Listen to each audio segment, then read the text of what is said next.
आप सब अपने घरों में होंगे, स्वस्थ होंगे और मस्त होंगे।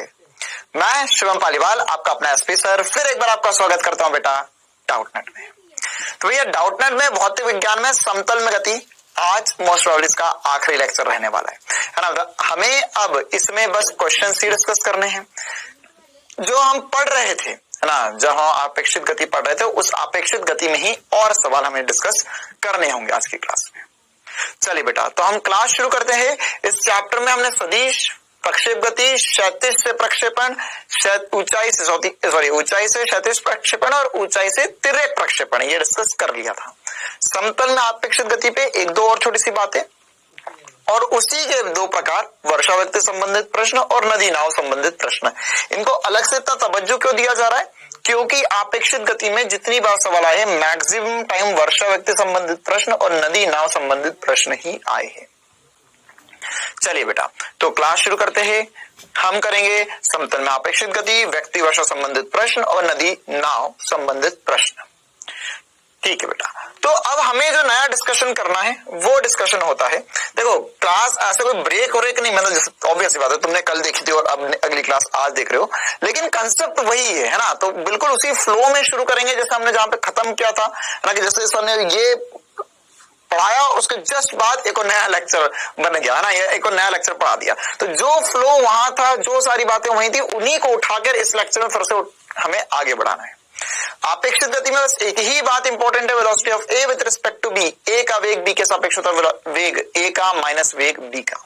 ठीक है, चलो तो अब हमें और नया क्या पढ़ना है? हमें देखना है कि दो प्रक्षेप में अपेक्षित गति कैसी होती है। मतलब कहने का क्या है, मान के चलो यहाँ पे एक प्रक्षेप था, उसको मैंने फेंका और दूसरे प्रक्षेप को इधर से फेंका।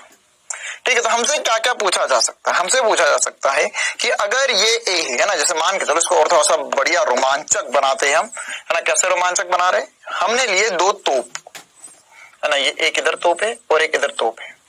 ठीक है, अब इन दोनों तोप में हमने दो बच्चे बांध दिए। ठीक है, एक में बांध दिया चुन्नू और एक में बांध दिया मुन्नू। अब चुन्नू मुन्नू को तो हमने इसमें बांध दिया, है ना, नदी नाव से उठाकर लाए, नाव से जैसे निकले उनको हमने बांध दिया तोप के साथ। अब हमने बोला कि भैया इसमें तोप में पीछे से आग लगा दिया ताकि चुन्नू भी उड़े और मुन्नू भी उड़े।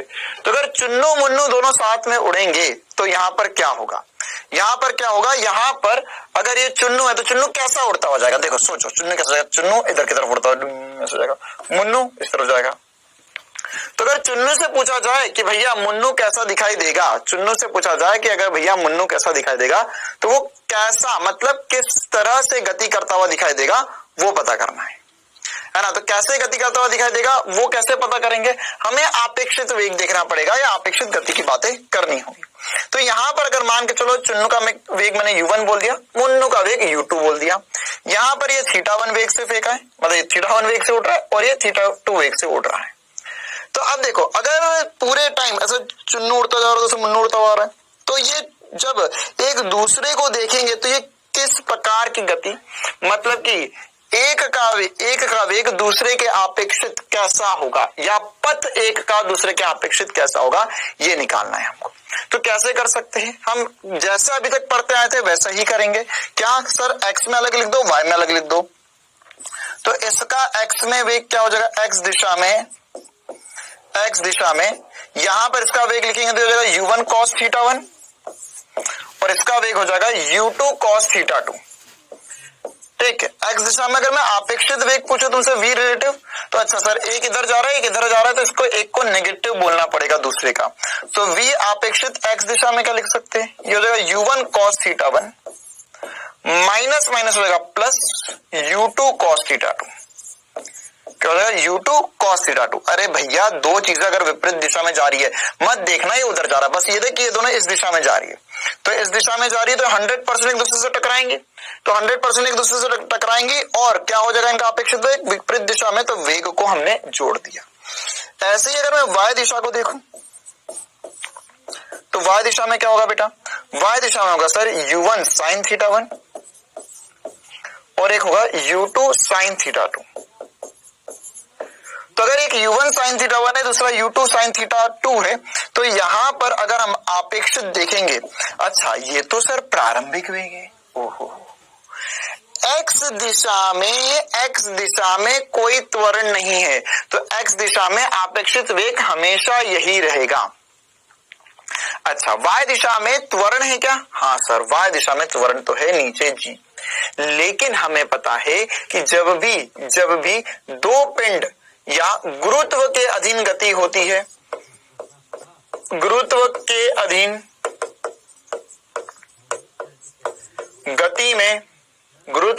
गति में आपेक्षित त्वरण जो होता है वह शून्य होता है। ये गुरुत्व के अधीन हो रही है, हाँ ऑब्वियस सी बात है, भले से प्रक्षेप गति हो रहा है लेकिन गुरुत्वाकर्षण का बल तो लग रहा है, गुरुत्वीय त्वरण तो है ही। तो गुरुत्व के अधीन आपेक्षित त्वरण सदैव शून्य होता है ना। जी रिलेटिव, या हम इसे लिख सकते हैं ए रिलेटिव,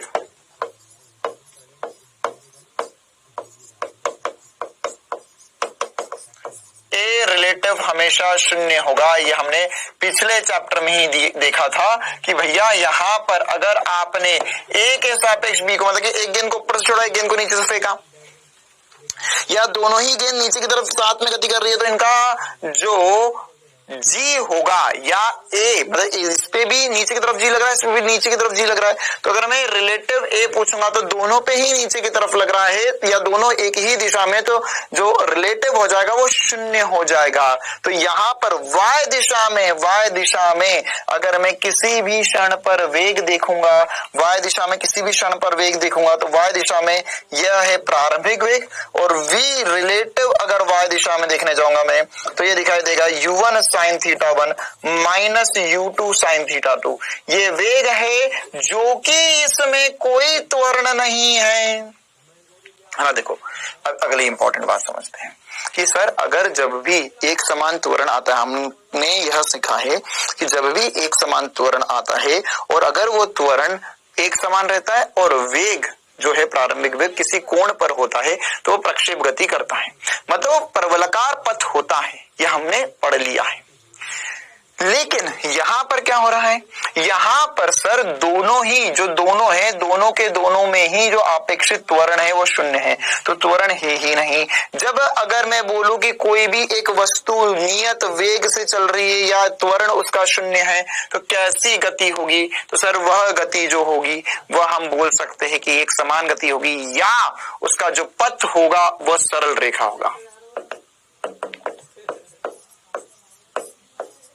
तो ये याद हमें रखना है कि जब भी हमें यहां पर बोला जाए, है ना, इसको ऊपर रख देते, ये अलग बात थी, है ना। अब हमने ये वाली बात को कंटिन्यू करा है कि यहां पर चुन्नू के सापेक्ष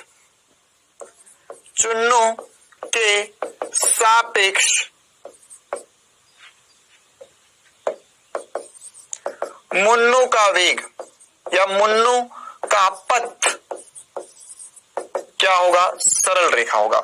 जब भी वो उसे देखेगा उस पूरे गति के दौरान, वो भले ही एक ऊपर से उड़ जाए, एक नीचे से यहाँ से ऐसे, तो वो जब भी देखेगा तो उसको लगेगा कि ये एक स्ट्रेट लाइन में ट्रेवल करके गया, है ना। या इसको ऐसा लगेगा कि ये देख, अगर चुन्नू मुन्नू को देखा जाए तो उसको हमेशा जब भी देखेगा तो वो एक स्ट्रेट लाइन में चलता हुआ नजर आएगा, उसको एक सीधी रेखा में चलता हुआ नजर आएगा। क्यों? क्योंकि अपेक्षित त्वरण शून्य है। इसी प्रकार से जो इसमें अगला सवाल पूछा जाता है और अगली इंपॉर्टेंट बात जो बोली जाती है बेटा, ऐसा पूछा जाएगा यहां पर कि u1 थीटा 1 और u2 थीटा 2 में क्या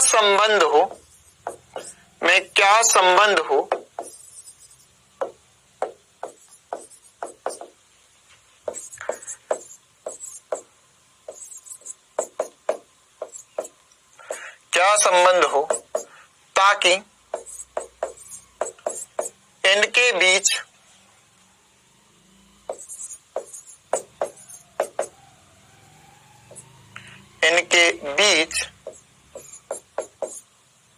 टक्कर हो जाए।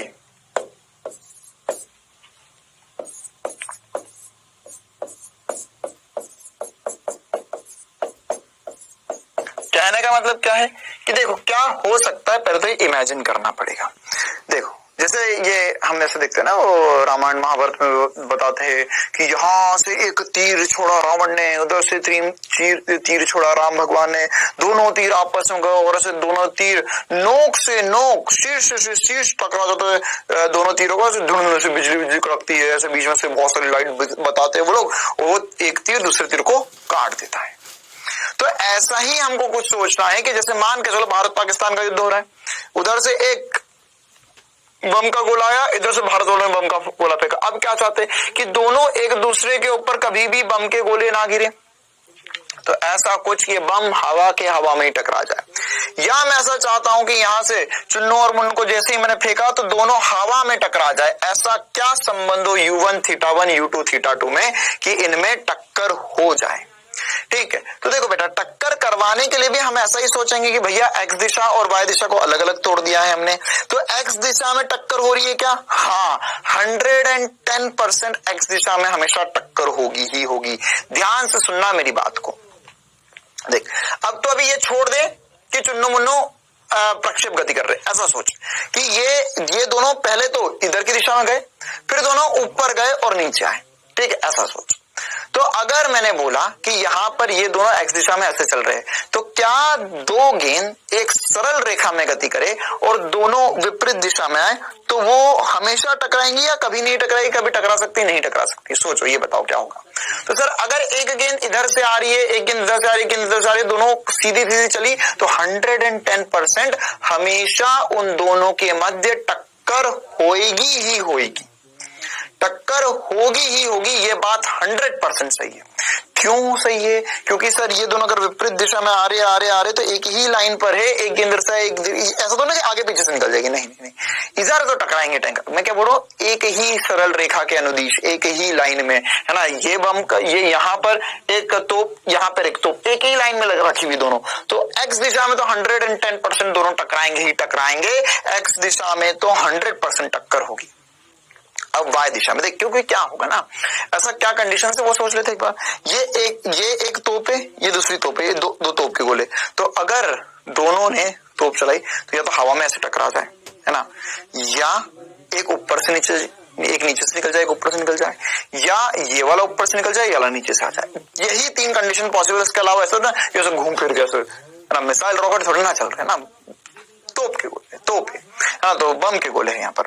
तो ये इधर से और इधर से जब जाने लगेंगे तो दोनों हवा में टकरा जाए, उसके लिए क्या होगा? देख, पहले ही वो ऐसे जा रहे हो, ऊपर नीचे से निकल रहे हो, नीचे ऊपर से निकल रहे हो, एक बात तो पक्का कि देखिए एक्स दिशा में, ये एक्स दिशा, ये वाली दिशा एक्स दिशा कहलाती है ना, तो एक्स दिशा में तो 110% मिले, लेकिन अगर एक ऊपर रह गया, एक नीचे रह गया, तो वाई दिशा में मिलन नहीं हो पा रहा है। किस दिशा में मिलन नहीं हो रहा है? वाई दिशा में मिलन नहीं हो पा रहा है। तो वाई दिशा में मिलन हो, इसके लिए क्या होना चाहिए? इसके लिए वाई दिशा का अपेक्षित वेग 0 होना चाहिए। इसमें लिख देते हैं हम, एक्स दिशा में सदैव मिलन होगा,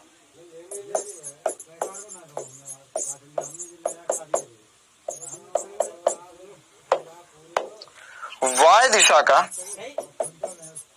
या वाई दिशा में मिलन के लिए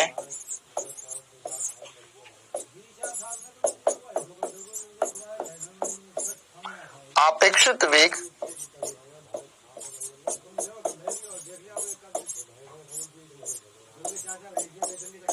0 होना चाहिए।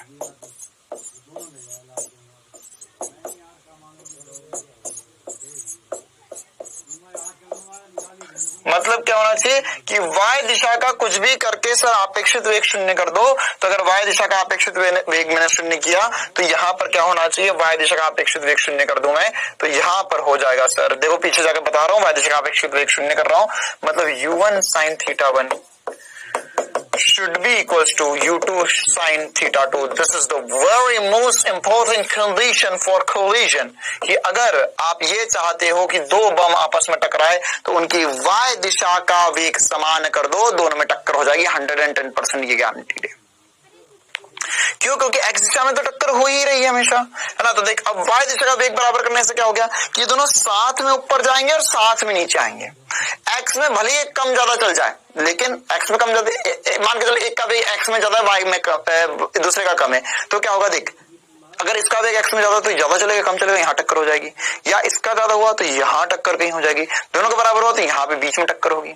लेकिन टक्कर तो होगी ही होगी, क्यों? क्योंकि दोनों साथ में ऊपर जा रहे, साथ में नीचे, देख साथ में ऊपर जा रहे, साथ में नीचे, आप इसको मिलाकर देख, डूम भूम, या ऐसा भी हो सकता है डूम भूम, ऐसा भी हो सकता है डूम भूम, है ना। क्यों? क्योंकि इसका एक्स में वेग ज्यादा होगा तो इधर की तरफ कहीं टकरा जाएंगे, इसका एक्स में ज्यादा कहीं होगा तो यहाँ पे टकरा जाएंगे, लेकिन टक्कर तो होगी ही होगी।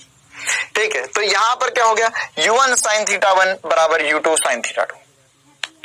अच्छा सर, ये तो हमें चमका। तो इसमें सवाल देख लेते हैं छोटा सा, है ना। दो सवाल कर लेंगे, एक पहले एकदम बेसिक लेवल का सवाल देखते हैं, प्रश्न एलिमेंट्री लेवल बेसिक लेवल का प्रश्न।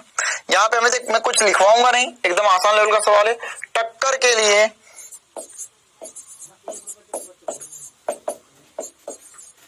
u2 का मान निकालना है आपको। बोला गया है कि यहां पर ये 10 मीटर पर सेकंड से फेंका जा रहा है 30 डिग्री के कोण पर, और यहां पर यह 37 डिग्री का कोण है, और ये u2 है। तो u2 का मान कितना हो ताकि इनके बीच में टक्कर हो जाए। एकदम एलिमेंट्री लेवल का बेसिक लेवल का सवाल। क्या करेंगे इसमें, या ऐसा भी सोच सकते हैं इनको कि इन दोनों मिलाने वाली रेखा के लंबवत जो घटक है उसको बराबर कर दो बेटा। तो यहां पर क्या हो जाएगा सर, हो जाएगा 10 sin 30 बराबर होना चाहिए u2 sin 37 के। किसके बराबर होना चाहिए? u2 sin 37 के। तो बस यहां पर हमने बराबर कर दिया। ये क्या आ गया, 10 sin 30 होता बेटा 1/2 u2, ये sin 37 मतलब 3/5, ये हमारा आंसर आ गया।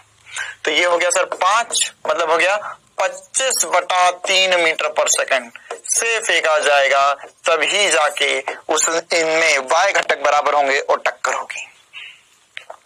ऐसे ही और एक और विकसित सवाल कर लेते इस पे, आना मतलब और डेवलप्ड और बेहतर एडवांस सवाल कर लेते।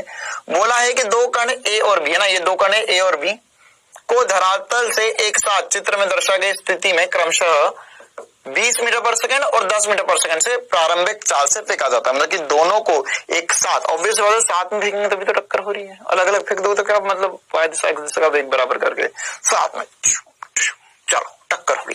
तो 20 मीटर पर सेकंड से 10 मीटर पर सेकंड से प्रारंभिक चाल से फेंका जाता है ना। फिर बोला है कि 0.5 सेकंड बाद इनकी टक्कर होती है, तो कोण का मान एवं दूरी x बताइए।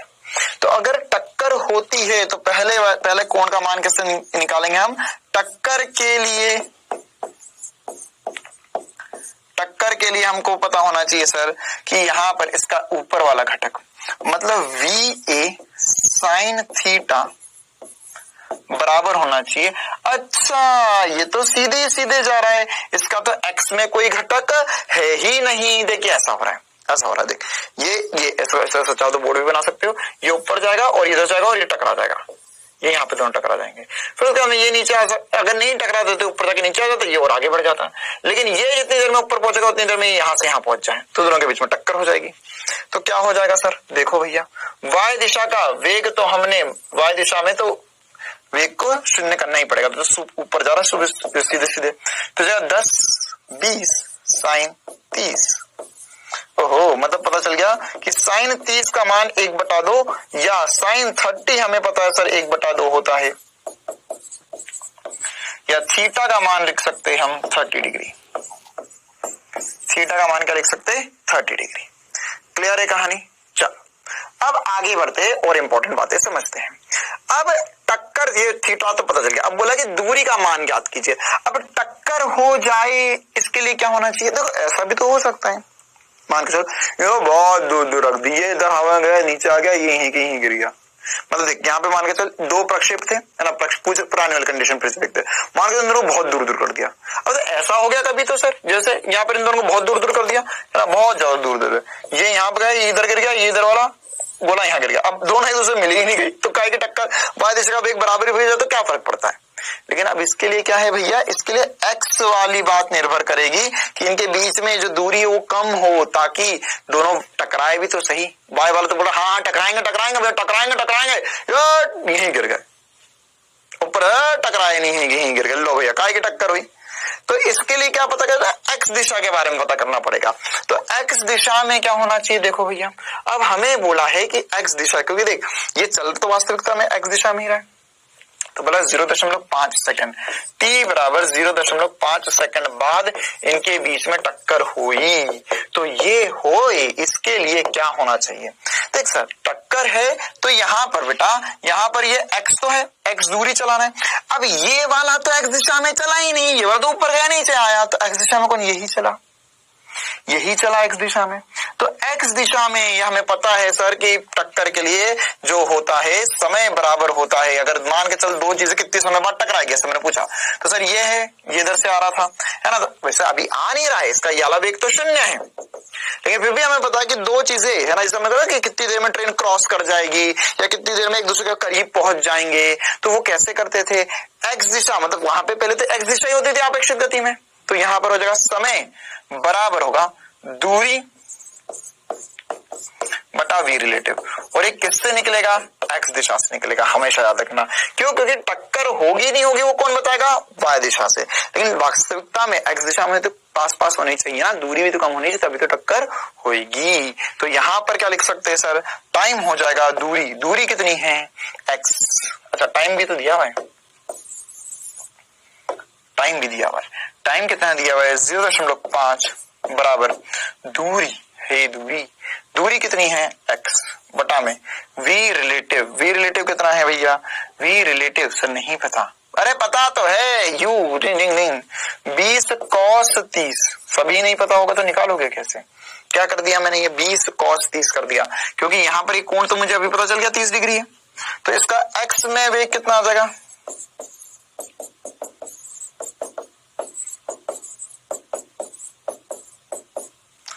तो ये कितना हो जाएगा, ये हो जाएगा सर VA cos 30, यह हो जाएगा VA कितना है 20 cos 30, क्लियर है, तो बस उठा के रख दो मान।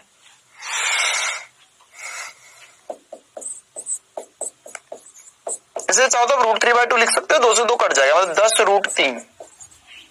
10√3 लिखा हुआ वास्तविकता में। तो यहाँ पे हो जाएगा 0.5 इंटू 20 गुणा cos 30 बराबर x, 20 cos 30 का मान 10√3 निकाल लिया, उठा के रख दो, तो 0.5 इंटू 10 गुणा √3, या मैं यहां से चाहूं तो क्या लिख सकता हूं बेटा, सर यहां से पॉइंट हटेगा, ये पॉइंट कट जाएगा, तो हो जाएगा 5√3 मीटर x का मान, मतलब इतनी दूरी होगी तो ही टक्कर होगी, वरना टक्कर होने वाली नहीं। तो ये आपेक्षित गति कैसी होती है, प्रक्षेप, दो प्रक्षेपों के बीच में, वो हमने जान लिया। अब हम आगे बढ़ते हैं और इसमें है ना एक और प्रकार का संबंध चर्चा करते हैं। देखो क्या होता है, एक और प्रकार का सवाल होता है, उस सवाल को मतलब AIPMT बहुत समय से नहीं पूछा है ना, लेकिन स्टैंडर्ड सवाल होता है, नीट में भी कभी नहीं आया है, स्टैंडर्ड सवाल होता है, मैं कैसे करना है वो बता दूंगा, उसका जैसे फॉर्मूला बनता है वो मैं आपको बता दूंगा। देखो बेटा क्या होता है, आपको बोलेंगे कि यहाँ पर एक वर्ग है या यहाँ पे एक चतुर्भुज है या अलग अलग प्रकार के, इसके और भी जो सवाल है वो हम आगे क्विज वगैरह में भी लेंगे ना, तो अलग अलग प्रकार के कोई भी हमें बोल सकते हैं त्रिभुज है या एक वर्ग है या इस प्रकार की कोई एक आकृति है ना। तो जैसे मैंने माना कि यहाँ पर एक षष्ठभुज भी बोल सकते हैं, मैंने माना कि यहाँ पर एक त्रिभुज मान लेते, चलो त्रिभुज मान लेते हैं, तो एक त्रिभुज समबाहु त्रिभुज है, समबाहु त्रिभुज है, ठीक है। अब क्या बोलेंगे कि इसके कोनों पर 3 व्यक्ति खड़े हैं, 3 व्यक्ति खड़े A B C। अब ये तीनों इस प्रकार से गति कर रहे हैं या तीनों इस प्रकार से हमेशा गति करते हैं कि यह एक दूसरे की दिशा में चलते हैं, तीनों व्यक्ति इस प्रकार से इस प्रकार से गति करते हैं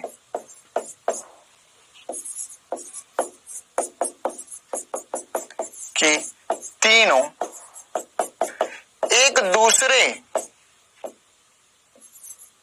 हर क्षण एक दूसरे की दिशा में गति करते हैं।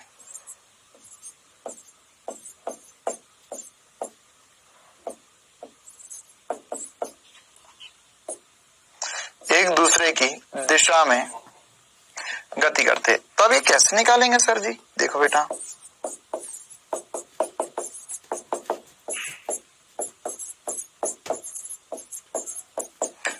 पहले तो ये निकालना पड़ेगा कि एक दूसरे की दिशा में गति करने का मतलब क्या होता है। देखो, मान के चलो ये तीनों ऐसे खड़े हुए थे, तो इसने देखा इसको, इसने देखा इसको, इसने देखा इसको। अब इसने देखा इसको तो ये इधर खड़ा हुआ, तो इसने एक कदम आगे बढ़ाया। इसने देखा इसको तो इसने एक कदम यहाँ आगे बढ़ाया। इसने देखा इसको तो इसने एक कदम आगे बढ़ाया। अब एक एक कदम सब चल दिए। अब ए वाला यहाँ खड़ा है, तो उसने बी को देखा कि अब बी तो उधर चले गया है, तो वो एक कदम अब बी की दिशा में इधर बढ़ाएगा। फिर इसने देखा सी को, अरे सी तो उधर चले गया, तो एक कदम अब इस तरफ बढ़ाएगा। ए ने देखा इसको कि अरे ये तो इधर चले गया है, तो ये एक कदम इधर बढ़ाएंगे। फिर सी देखेगा बी को, तो बोलेगा अरे ये तो और आगे चल गया, मुझे और इस तरफ जाना चाहिए। फिर ये इस और तरफ, ये इस तरफ और, तो ये अल्टीमेटली गोल घूम के तीनों केंद्र पर मिलेंगे। तो इस प्रकार से हमें ये सोचना होगा कि यह कैसे मिल रहे हैं या यह कब मिलेंगे। तो अब जनरली हमें यही पूछा जाता है कि तीनों मिलते हैं, तो यहां पर कितने समय बाद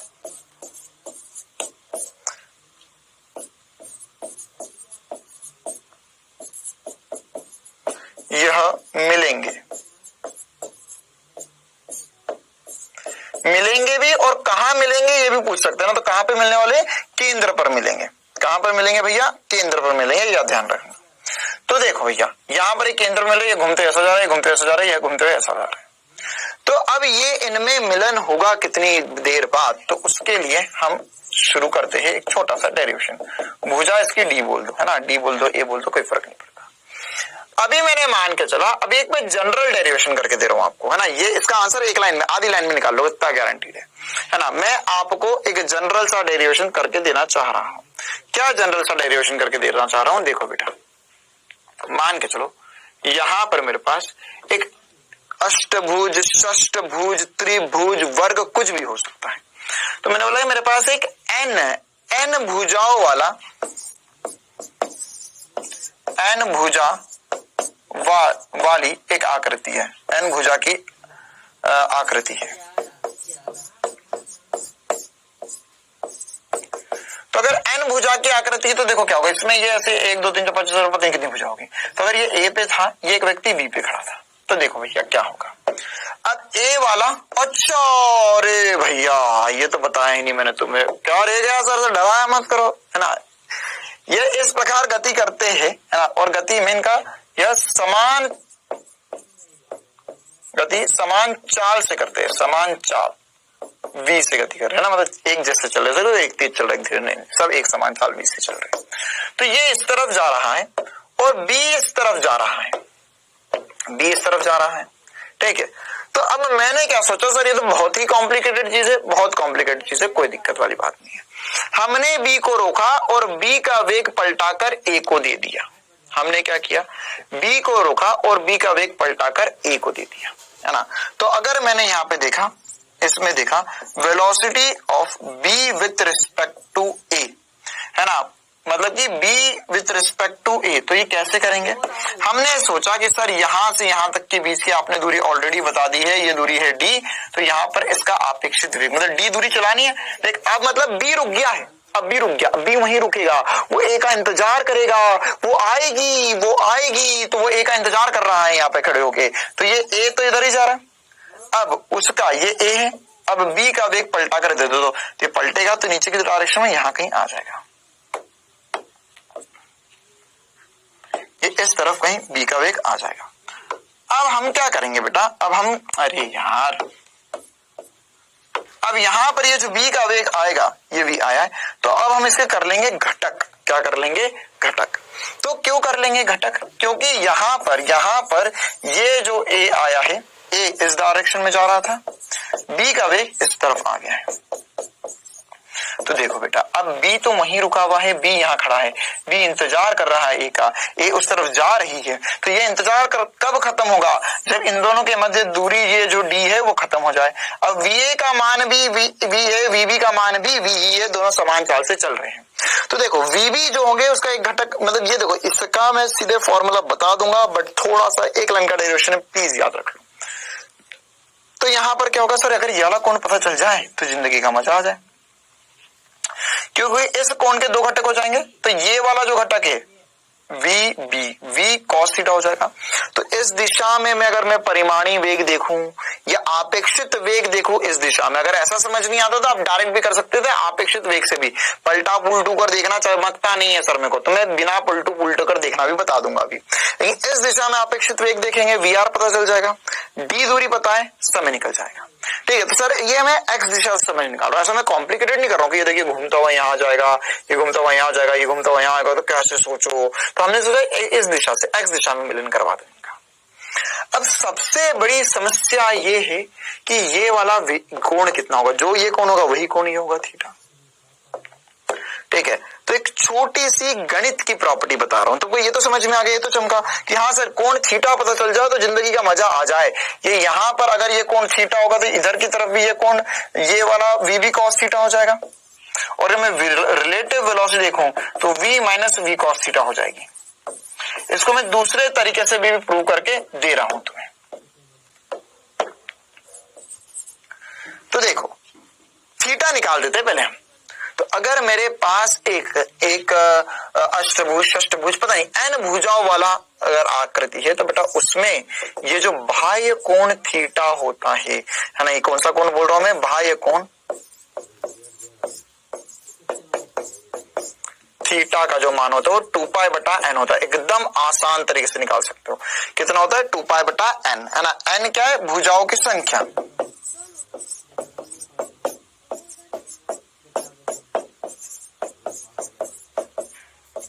कितनी भुजा है? तो जैसे 5 भुजा तो n का मान 5 रख दो, 3 भुजा तो n का मान 3 रख दो। जैसे देख 4 भुजा में बाह्य कोण पता है 90 डिग्री होता है।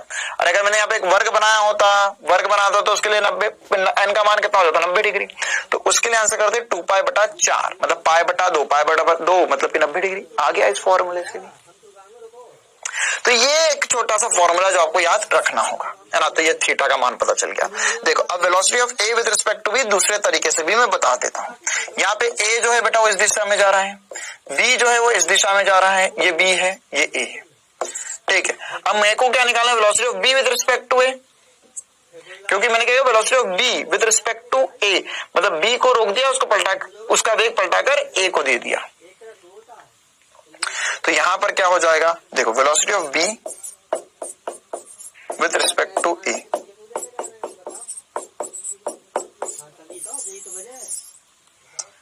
क्लियर है कहानी, है ना। तो यहां पर A with respect to B देखो, B with respect to A, ऐसे अगर मैं velocity of A with respect to B पूछता हूं तुमसे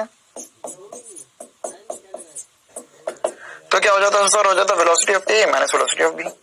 अब चक्कर ये है कि मैं कुछ भी लिखूं, अब दूसरे तरीके से समझा रहा हूं, दूसरे तरीके से कुछ भी लिखूं, ये जो v है वो तो इस किसी दिशा में जा रहा है, ये a इस दिशा में जा रहा है। तो अगर मैं चाहूं तो आपेक्षित वेग लिखने के लिए बेटा मुझे घटक लेने पड़ेंगे। तो इस दिशा का घटक ले लूं तो हो जाएगा वी बी कॉस थीटा, या मैं इसे v cos थीटा की जगह लिख सकता हूं 2 पाई बटा n। अब चमका। तो अब अगर मैं velocity of A with respect to B पूछ लूं तुमसे, है ना, वैसे यहां पर भी A with respect to B कर देते हैं, क्योंकि बी का वेग पलटा कर ए को दिया है।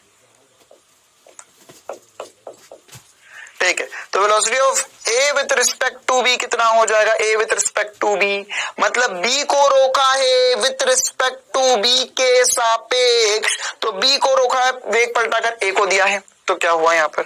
सर जी ये तो हो गया velocity of A with respect to B, मतलब ये हो गया वेलोसिटी ऑफ ए तो वी ही है, बी कितना है? इस ही दिशा में देख रहा हूं मैं, उसकी एक और घटक आएगी, लेकिन उस दिशा में वो आगे बढ़ा, लेकिन मिले किसे? इस दिशा में मिले। तो हो जाएगा वी कॉस 2 पाई बटा n। मेरे पास ऐसा भी ऑप्शन था कि ये बच्चों को तो साल भर पढ़ना है रे, इनको तो छोटे में फॉर्मूला बता दो, है ना, सीधे याद कर लेंगे, और अगर मैं बता भी देता तो किसी को कोई तकलीफ नहीं होती, फॉर्मूला याद भी कर लेते। लेकिन फील लेना ज्यादा जरूरी है, और चीजें कैसी बनी ये पता होना चाहिए। दिमाग चलाओ, दिमाग चलाओ, अपने दिमाग से जंग हटाओ, तभी बात बनेगी और तभी फील आएगा। और आगे फिजिक्स में भी तो क्या होगा, velocity of A with respect to B, या मैं इसे रिलेटिव वेलोसिटी वीआर भी बोल सकता हूं। तो ये हो गया सर v कॉमन होके 1 माइनस cos 2π/n। बस ये मेरा आंसर आ चुका है। कैसे, अगर मुझे समय निकालना है कितने समय बाद मिलन हो रहा है, तो यह जो दूरी है वो तो मुझे ऑलरेडी पता है सर, ये जो दूरी है वो d है, ये जो दूरी है वो d है। तो यहां पर मैं लिख सकता हूं कि जो सर ये जो समय होगा d/vr। तो d कितना है, d कितना है सर, d तो d ही होता है। vr कितना है, v 1 minus cos 2π/n। n का मान रखते जाओ आंसर आते जाएगा, n का मान रखते जाओ आंसर आते जाएगा। 110% बात। ये फॉर्मूला सीधा भी याद कर लोगे तो कोई दिक्कत वाली बात नहीं है। ये फॉर्मूला अगर सीधा भी याद रख लोगे तो कोई दिक्कत वाली बात नहीं है, है ना। ये फॉर्मूला सीधा भी याद कर लोगे तो कोई दिक्कत वाली बात नहीं है। यहाँ पे बस n ध्यान रखना कि भुजाओं की संख्या थी। जैसे अगर मैं बात करूं त्रिभुज के लिए, तो एक समबाहु त्रिभुज घूमते हुए यहाँ पे मिलेंगे तीनों। सर हमें तो थोड़ा कम सवाल समझ में आ रहे बेटा, ये क्या हो रहा है कि तीनों एक दूसरे की तरफ देखते हुए चल रहे हैं। उन्होंने बोला कि भैया हमको कुछ भी हो जाए, हमको तो उसके पास ही जाना है, हमको उसके पास ही जाना है, उसके पास ही जाना है। तो घूमते घूमते घूमते केंद्र पे पहुंच गए। तो यहाँ पर t n का मान कितना, पहली बात तो n का मान है सर 3।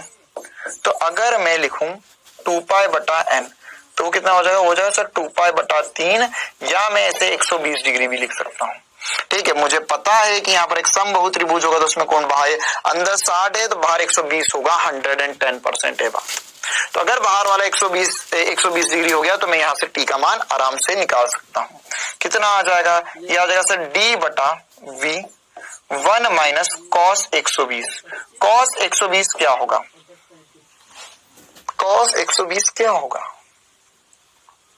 हाँ ये होगा माइनस साइन 30 के बराबर। चलो भाई मान निकाले।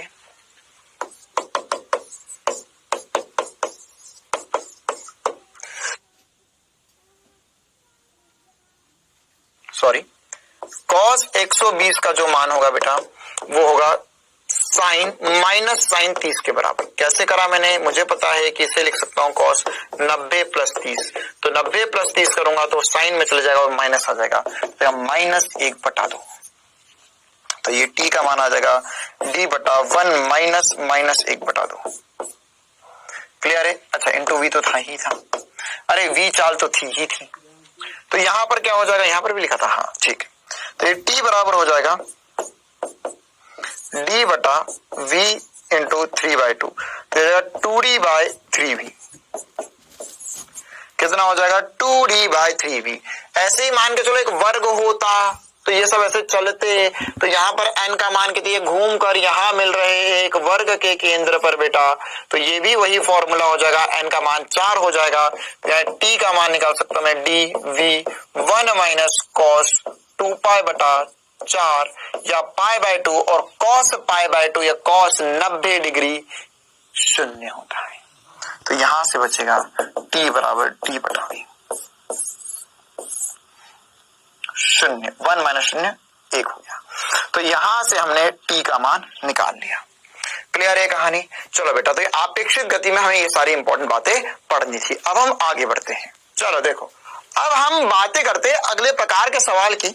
अब इसमें जो अगला प्रकार का सवाल हम डिस्कस करने वाले हैं वो वर्षा व्यक्ति संबंधित प्रश्न डिस्कस करने वाले। अब ये वर्षा व्यक्ति संबंधित प्रश्न क्या होता है ना, ये आसान टाइप का क्वेश्चन होता है। बस इसमें 1-2 ही टाइप के क्वेश्चन, मतलब क्वेश्चन का स्टैंडर्ड पैटर्न है, ऐसा ही सवाल आएगा। ठीक है, तो उस पर हम चर्चा कर लेते हैं।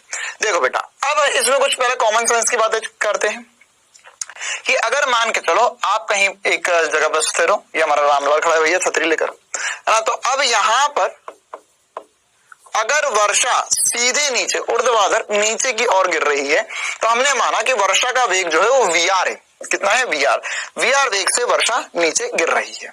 ठीक है, तो अब अगर वर्षा नीचे गिर रही है तो यहाँ पे वर्षा का वेग जो होगा, या पानी का वेग भी लिख सकते हो आप, है ना, तो यहाँ पे वर्षा का वेग जो होगा, वर्षा का वेग जो हो जाएगा वो कितना हो जाएगा, उसे हम बोलेंगे वी आर। लेकिन अगर हम उसे सदिश रूप में लिखे तो हमें लिखना चाहिए minus V R J cap. कितना लिखना चाहिए, minus V R J cap. चलो भैया, अब हमने ये समझा कि यार हमें सवाल में जब पूछा जाता है कि, और हमें यह भी बात समझनी होगी कि अगर वर्षा सीधे नीचे की तरफ आ रही तो हम छाता कहाँ पकड़े, छाता कहाँ पकड़े, है ना। जैसे मान के चलो एक छोटा सा छाता मैंने आप लोगों के लिए बनाया है ना, ये चाइना वाला छाता। तो देखो अब यहाँ पर क्या होगा भैया, वर्षा ऐसे हो तो छाता को ऐसे लेके खड़े हो जाओगे, तो छाता ऐसा लेके खड़े हो गए, तो अब पानी नीचे की तरफ आ रहा है तो छाता कहाँ पकड़ोगे, छाता इधर ऐसा नीचे की तरफ, मतलब वर्षा की दिशा में पकड़ा जाएगा या उसके विपरीत दिशा में पकड़ा जाएगा, है ना। तो हाँ सर, अगर पानी सीधे नीचे की तरफ आ रहा है तो छाता ऐसे पकड़ना होगा, तब मैं वर्षा से बच जाऊंगा। तो मुझे छाता जो है, ये जो इंपॉर्टेंट सी बात है कि छाता कहाँ है भैया, अगर वर्षा इस तरफ गिर रही तो छाता उसके विपरीत दिशा में पकड़ा जाना चाहिए। चलो भैया, तो छाता हमें ऊपर की तरफ, ऊर्ध्वाधर ऊपर की तरफ पकड़ना होगा। तो रामलाल भी बिल्कुल सही कर रहा है, छाता ऊपर की तरफ पकड़ के खड़ा हुआ है यहाँ पर। अब मान के चलो कि यहाँ पर अब सवाल में यही पूछा जाता है कि अगर मान के चलो कि रामलाल या व्यक्ति वीएम वेग से, कितने से, वीएम वेग से गति करना प्रारंभ कर देता है, तो यहाँ पर उसे छाता या छतरी कितने कोण पर पकड़नी होगी। ठीक है, तो अगर छाता या छतरी कितने कोण पर पकड़नी होगी वो हमें निकालना है, तो पहले हमें ये भी फील लेना पड़ेगा या ये भी अनुभव करना पड़ेगा कि अब बारिश कहाँ आती हुई लगेगी, है ना। तो अब किसके सापेक्ष देखना पड़ेगा, पहले देखो वर्षा के सापेक्ष आदमी को देखे, आदमी के सापेक्ष वर्षा को देखे, वो समझते हैं। तो हमें कॉमन सेंस से पता चला सर कि ऑब्वियस सी बात है कि हमें वर्षा के सापेक्ष आदमी को देखना चाहिए, आदमी के सापेक्ष वर्षा को। तो किसे रोकना है सर, हम क्या कर सकते हैं, हम वर्षा को नहीं रोक सकते, हम आदमी को रोक सकते हैं, और आदमी का वेग पलटा के वर्षा को दे देंगे। तो हम देखेंगे वेलोसिटी ऑफ रेन या वेलोसिटी या वर्षा का वेग आदमी के सापेक्ष हमें निकालना होगा। क्लियर है, क्यों, क्योंकि देख ऐसा होगा ना कि यहाँ पे आदमी को रोक सकते हो आप, तो आदमी को रोक दिया, मतलब आदमी के सापेक्ष देख रहे हो, व्यक्ति के सापेक्ष देख रहे हो, तो वहां पर व्यक्ति के सापेक्ष देखोगे तो उसको रोक दिया, तो अब व्यक्ति इधर जा रहा था तो उसको रोक दिया, तो उसका वेग पलटाकर वर्षा को दे दिया उस तरफ। तो वास्तविकता में अगर मान के चलो तुम ऐसे पहले खड़े तो पानी से आ रहा था, अब अगर तुम चलने लगे तो तुम्हें छाता ऐसा कुछ पकड़ना पड़ेगा, छाता इस दिशा में पकड़ना पड़ेगा। तो मुझे यही निकालना होता है बेटा कि ऊर्ध्वाधर से कितने कोण पर मैंने छाता पकड़ रखा है, तो छाता इस दिशा में पकड़ना होगा, तो वह छाते का कोण ऊर्ध्वाधर से निकालना है मुझे। बात चमकती है सभी को, ठीक है। तो यहां पर निकालना velocity of rain with respect to man. अब ये किस दिशा में आएगा, ये कैसे पता करेंगे, तो सर ये होता है वेलोसिटी ऑफ रेन, ये होगा velocity of rain minus velocity of man. Velocity of rain किस दिशा में है, माइनस वेलोसिटी ऑफ मैन किस दिशा में, वो दोनों समझेंगे अभी हम। और यहां से हम कहां पर छाता पकड़ना है ये पता चल जाएगा, है ना। देखो ऑब्वियस सी बात है यार, तुम इंसान को, व्यक्ति को रोक सकते हो, छाते व्यक्ति का वेग पलटाकर वर्षा को दे सकते हो। ऐसा तो नहीं कि वर्षा की बूंद रोक दी, तो वर्षा की बूंद नीचे जा रही थी तो उसका वेग पलटाकर आदमी को देखो, तो ऐसा थोड़ा ना कि आदमी इधर चल रहा था छाता लेके से उड़ जाएगा। आदमी उड़ नहीं सकता है, आदमी केवल चल सकता है। तो आदमी का वेग पलटाकर हम वर्षा को देंगे, इसलिए लिख रहे हैं velocity of rain with respect to man. वर्षा का वेग व्यक्ति के सापेक्ष,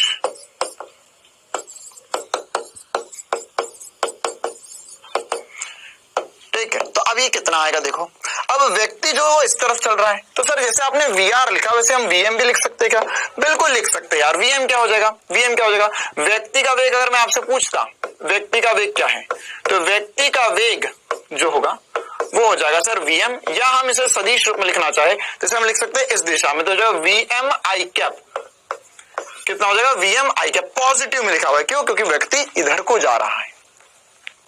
तो यहां पर अगर हम निकाले, इसे सॉल्व करते, वेलोसिटी ऑफ रेन कितना था, माइनस वी आर माइनस में जे कैप माइनस इसका माइनस, और वीएम कितना है, वीएम आई कैप है। ठीक है, तो ये हमारा आंसर है, ये हमारा आंसर आ गया कि आदमी को आदमी को वर्षा कहाँ आती हुई नजर आएगी, है ना। अगर आदमी से चलते कभी कभी देखा भी होगा ना, तो मान के चलो खड़े हो तो छाता से लगे, लेकिन जितना तेज, जैसे गाड़ी वाड़ी पे बैठ जाओ, गाड़ी पे छाता लेके बैठो, बहुत मुश्किल होता है। क्यों? क्योंकि जब गाड़ी पे आप बैठते हो तो अब गाड़ी का वेग इस तरफ है, तो जितना ज्यादा इधर का वेग होगा तो छाते को उतने ज्यादा कोण पर ऐसा पकड़ के रखना होगा। ठीक है, देखो कैसा है वो वाला कोण। यहां पर अगर मैं इसे बताऊं कि ये कहां इसका परिमाणी, देखो मैं कोई दिमाग नहीं लगा रहा हूं, जैसा अभी तक करते आ रहा था वैसे ही कर रहा हूं कि यहाँ पे इसका परिमाणी कहां होगा, तो इसका परिमाणी इस तरफ होएगा, और यही होएगा ना, ये क्या है माइनस जे कैप है, माइनस आई कैप है। तो अगर मैं इसका ऊर्ध्वाधर से कोण पूछूं तो ऊर्ध्वाधर से कोण थीटा हो जाएगा। ठीक है, तो ये थीटा, तो छाता ऑब्वियस ही बात है इस दिशा में हम पकड़ेंगे ना, छाता जो होगा वो इस दिशा में पकड़ा जाएगा। देख रामलाल ने ऐसा छाता पकड़ा हुआ है, तो ऊर्ध्वाधर से कितने कोण पर छाता पकड़ा है, तो ये कोण भी निकाल सकते हैं थीटा। ये थीटा कैसे निकलेगा, देखो भैया ये थीटा कैसे निकलेगा, ये थीटा टेन थीटा, तो इसका टेन थीटा मतलब आसान सी बात है सर, ये टेन थीटा क्या होगा, टेन थीटा होगा क्या होगा, वर्टिकल से निकालना है। ओहो हो, तो बेटा ये देखो वी आर तो ये रहा और वी एम जो है वो ये रहा, अरे ये पलटा कर दिया इसलिए नेगेटिव डायरेक्शन में बना दिया मैंने, है ना। तो ये क्या हो जाएगा, टेन थीटा बराबर वी एम बटा वी आर। ये कैसे कैसे मैं सीधे लिख पा रहा हूँ, ध्यान से देखो भैया, वी एम बटा वी आर, तो ये परपेंडिकुलर वी एम है और हॉरिजॉन्टल में वी आर है, तो जो वी एम बटा वी आर, और इसका हम चाहे तो परिमाणी भी निकाल सकते हैं, परिमाणी वेग भी ज्ञात कर सकते हैं। तो परिमाणी वेग क्या हो जाएगा सर, परिमाणी वेग जो होगा उसे हम लिख सकते हैं, ये हो जाएगा under root of V R का स्क्वायर प्लस वी एम का स्क्वायर। ठीक है, वो नेगेटिव है तो नेगेटिव का वर्ग पॉजिटिव ही होता है। तो ऐसे आदमी को कितने वेग से वर्षा आती हुई लगेगी वो निकाल सकते हैं। साथ ही साथ हम ये देख सकते हैं कि यहाँ पे टेन थीटा कितना है, कि कितने वेग से ऊर्ध्वाधर कितने वेग से हमें छाता पकड़ना होगा। क्लियर है कहानी। तो ये एक बहुत इंपॉर्टेंट सा रिजल्ट है। इसी प्रकार से इसमें एक छोटी सी बात होती है जो मैं आपको बताना चाह रहा हूं, ऐसा हो सकता है, इस पे सवाल अभी तक नीट में नहीं आया है, बस हम इसको छोटे से में सिंप्लीफाई कर देंगे, है ना। ऐसा हो सकता है बेटा कि वर्षा ऊर्ध्वाधर से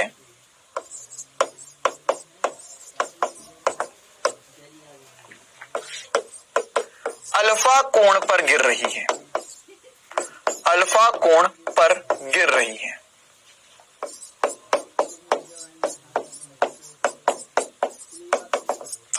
तब रामलाल या व्यक्ति लिख देते हैं, व्यक्ति को कितने वेग से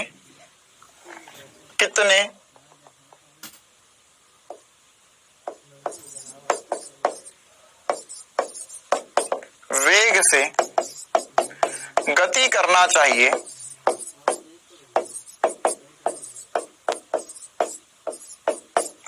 ताकि उसे वर्षा सीधे नीचे आते हुए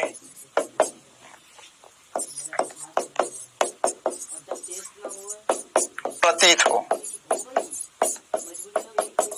देखो तो सीधे नीचे आते हुए प्रतीत हो। देखो अब क्या हो रहा है यहाँ पर, है ना। अब यहाँ पर क्या हो रहा है, यहाँ पर हमें बोला है कि बारिश की जो बूंद है ना, ये जैसे बादल घने बादल बना दो भैया, लाल लाल बादल, तो इसमें बारिश की बूंदें अब इस तरफ अल्फा कोण से गिर रही है ना, इस तरफ अल्फा कोण से गिर रही है। अब बारिश सीधे नहीं आ रही है, अब बारिश किसी कोण पे आ रही है। अब यहाँ पे रामलाल चल रहा है ना, तो देखो रामलाल अगर मान के चलो किसी वेग से चल रहा था, इधर बना देते हैं, है ना। यहाँ पर किसी वेग से रामलाल चल रहा था, इसके हाथ में छाता है, तो ये कुछ वीएम वेग से चल रहा है। अब हमें इसमें एकदम शॉर्ट ट्रिक से बताऊंगा, बिल्कुल आसान सी बात, है ना। वीएम वेग निकालना है ताकि उसे वर्षा केवल सीधे नीचे आती लगे, उसे लगे ही नहीं कि अभी वर्षा किसी कोण पे भी आ रही है ना। जैसे मान के चलो अभी मैं ऐसा खड़ा हुआ, है ना, अब बारिश ऐसी आ रही है ना, बारिश ऐसी आ रही है, बारिश आ रही है भैया, बारिश मेरे पीछे से आ रही है, तो मेरे को ऊर्ध्वाधर से ऐसा कुछ छाता पकड़ना पड़ेगा ऐसे, ताकि मैं गीला ना हो जाऊं। ठीक है, अब क्या होगा, अब मैं चलने लगा, तो मैं कितने वेग से चलूं ताकि मुझे छाता एकदम सीधा पकड़ना पड़े। एकदम सीधा पकड़ना पड़े छाता, है ना, वापस से आते हम, एक बार छाता इस तरह सीधा पकड़ना पड़े ताकि बारिश मुझे केवल एकदम सीधी आती हुई नजर आए, तभी तो छाता सीधा पकड़ा है मैंने। तो मतलब ऊर्ध्वाधर दिशा में ही बारिश लगे, क्षैतिज दिशा में बारिश ना समझ में आए, है ना, या बूंदे जो है वो क्षैतिज दिशा में ना आती हुई लगे, तो कोण खत्म हो जाए। मतलब अगर मैं चाहूं तो इसको ऐसा हल कर सकता हूं, देखो बेटा, बारिश के दो घटक कर लो, बारिश की बूंदों के दो घटक कर लो, ये हो जाएगा वी आर साइन अल्फा हो जाए और ये हो जाए वी आर कॉस अल्फा। अब एक लाइन की, एक चुटकी भर का सवाल है, एक चुटकी भर का सवाल है, ध्यान से सुनना।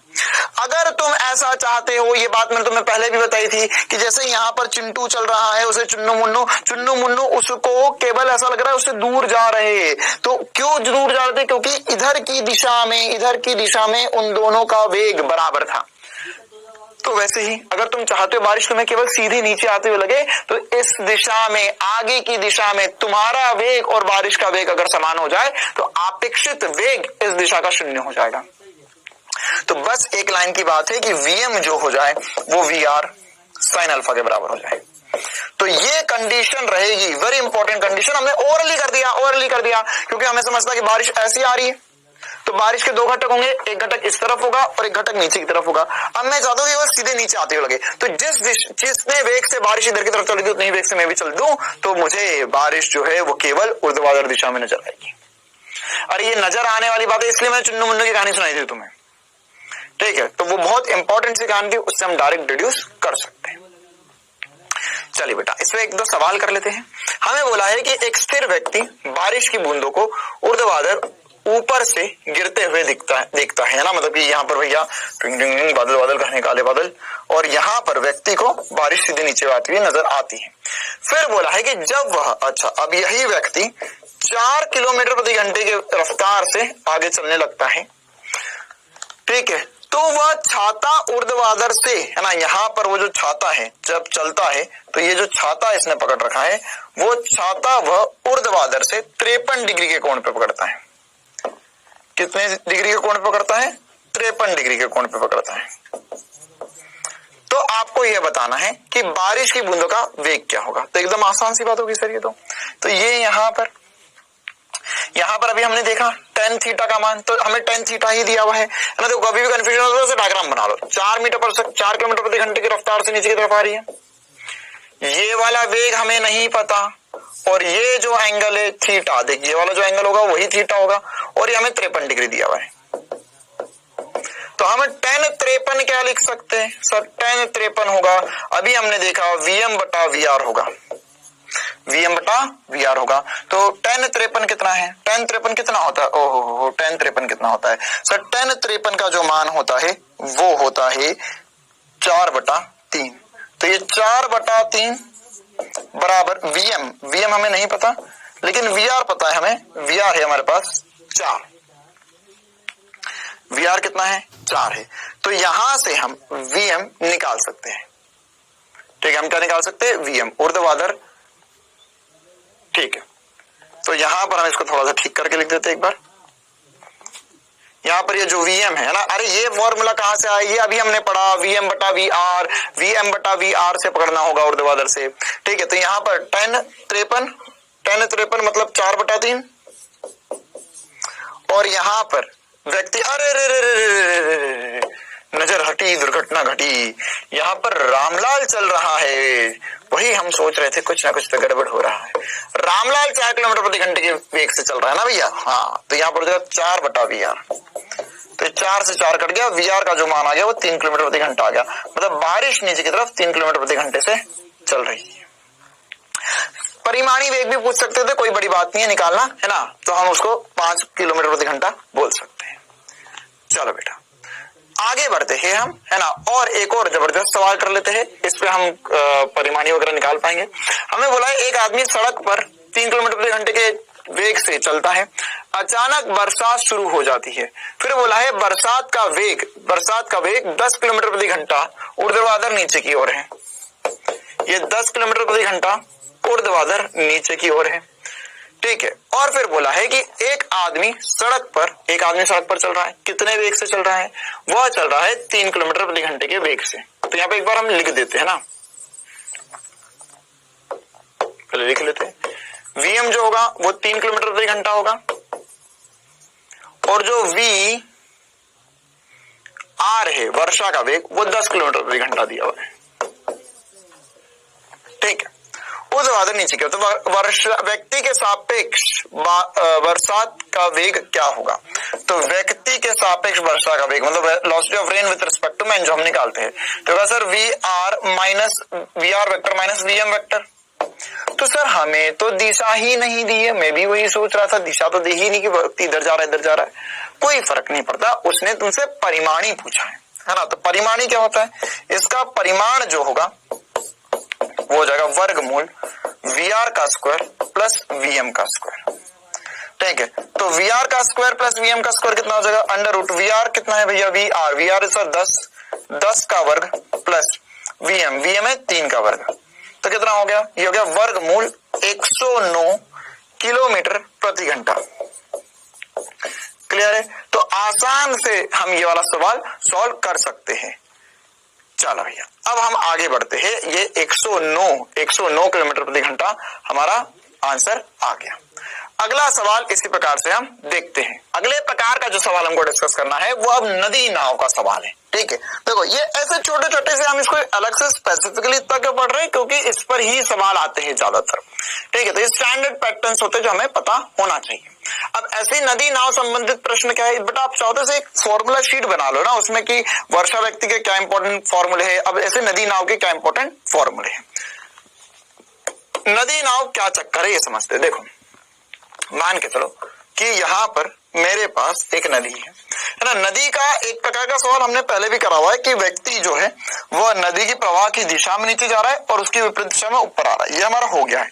अब हमें द्विविमीय गति की बात करनी है, तो देखो बेटा क्या हो रहा है, मान के चलो कि ये नदी की जो चौड़ाई है ना, आखिरी प्रकार का सवाल है हमारा, ये टी चौड़ाई है। तो अगर ये टी चौड़ाई है नदी की और इसमें नदी इस तरफ बह रही है, अब एक व्यक्ति का बोल सकते हो तैर भी रहा है और बोल सकते हो उसके पास नाव है। अब उस व्यक्ति को नाव में बैठ के नदी पार करनी मतलब इस छोर से उस छोर तक जाना है। तो अब देखो मान के चलो वो अपनी नाव लेकर यहाँ पर बैठा था, तो अब वो जैसे ही नदी पार करना शुरू करेगा तो उसका खुद का भी कुछ वेग होगा। तो यहाँ पर मैंने मान लिया कि जो नदी है वो बह रही है VR वेग से। कितने से बह रही है, इस दिशा में VR से बह रही है। अब जो व्यक्ति है वो व्यक्ति कितने वेग से चलेगा, तो व्यक्ति का वेग हम VM मान लेते हैं ना, जैसा हम हमेशा मानते हैं व्यक्ति का वेग VM मान लेते हैं। अब देखो क्या हो सकता है, अब तुम्हें क्या लगता है कि इसको कैसे जाना चाहिए, तो सर ऐसे अगर हमें नदी पार करनी है टी चौड़ाई की तो व्यक्ति को ऐसा भेज दो सीधे सीधे। अच्छा, तो व्यक्ति देख क्या क्या हो सकता है, व्यक्ति या तो ऐसा सीधा चले जाए, तो ये सीधा जाएगा तो ये यहाँ पर, अब देखना ध्यान से, सीधा जाएगा तो वो यहाँ पर कहीं निकलेगा। क्यों यहाँ पर कहीं निकलेगा, क्योंकि वो आगे भी देख नदी तो उसे आगे बहा कर ले जाएगी। अब द्विविमीय कैसे हो रहा है समझ में आ रहा है, कि उसे नदी तो आगे बहा कर ले ही जाएगी और वो इधर जाना चाहता है तो वो आगे भी जाएगा और इधर भी जाएगा, तो परिमाणी इस तरफ कहीं पहुंच जाएगा। वो हो सकता है व्यक्ति इस तरफ से कहीं चले जाए, तो इस तरफ जाएगा तो बहते बहते और आगे निकल जाएगा। अच्छा, हो सकता है कि वो कभी किसी इधर कोई कोण पर जाए, तो अगर इधर के कोण पर जाएगा तो क्या होगा सर, वो बहते बहते है ना, हो सकता है कि वो बहते बहते यहाँ पहुंचे, बहते बहते यहाँ पर पहुंच जाए, बहते बहते और आगे भी निकल जाए ना, क्योंकि अगर उसका वेग कम हुआ तो बहते बहते नदी से और आगे ले जाएगी।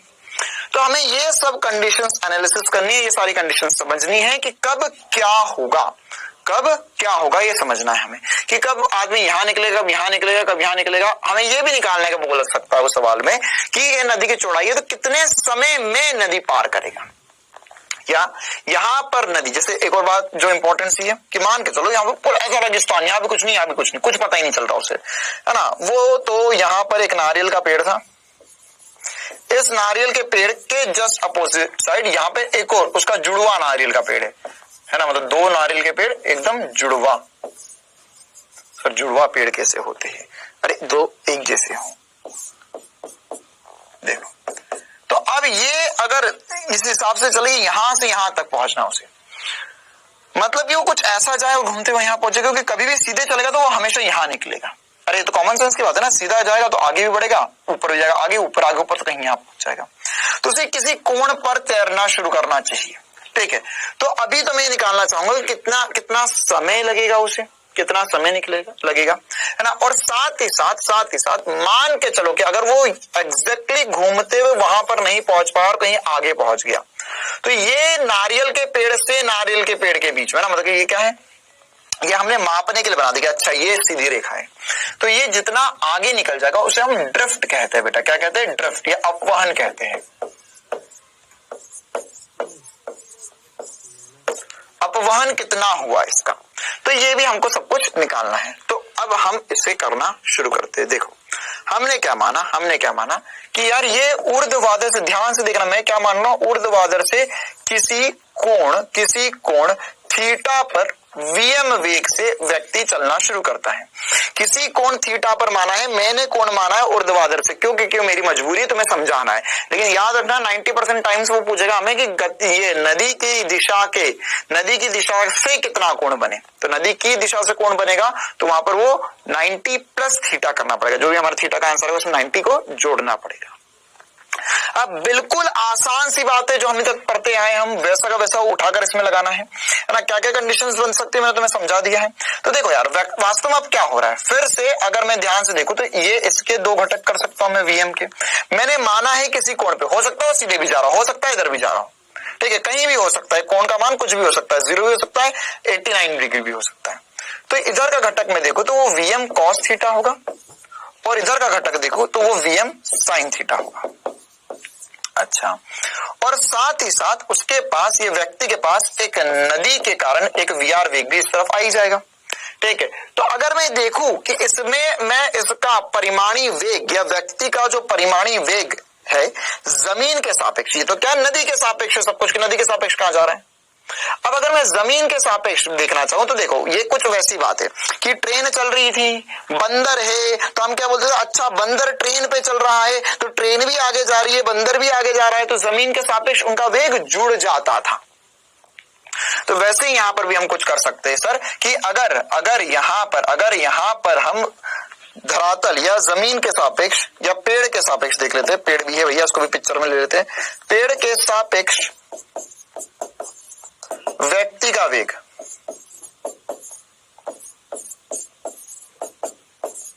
क्या होगा, ठीक है। तो देखो ये वीआर क्या है, नदी का वेग है, वीएम क्या है, लिख देते हैं वीआर नदी का वेग है।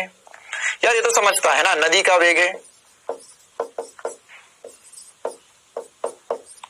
और वीएम क्या है, व्यक्ति का वेग नदी के सापेक्ष। तो यहां पर अगर व्यक्ति का परिमाणी वेग देखने जाएंगे हम, तो वो हम क्या लिख सकते हैं, देखो है ना, ये वी आर, एक काम करो यार इसमें आर आर जोड़ दो। वैसे वो सवाल में वी आर नहीं बोलता, वो वीएम ही बोल देता, उसे वीएम आर नहीं बोलेगा वो, ठीक है। तो यहां पर जो असली वेग व्यक्ति का हमें पता होना चाहिए, व्यक्ति का असली वेग जो हमें पता होना चाहिए वो क्या हो जाएगा, देखो ध्यान से, इसमें एक्स दिशा में अगर मैं परिमाणी देखूं तो ये हो जाएगा V R minus V M R, है ना, मतलब नदी के सापेक्ष साइन थीटा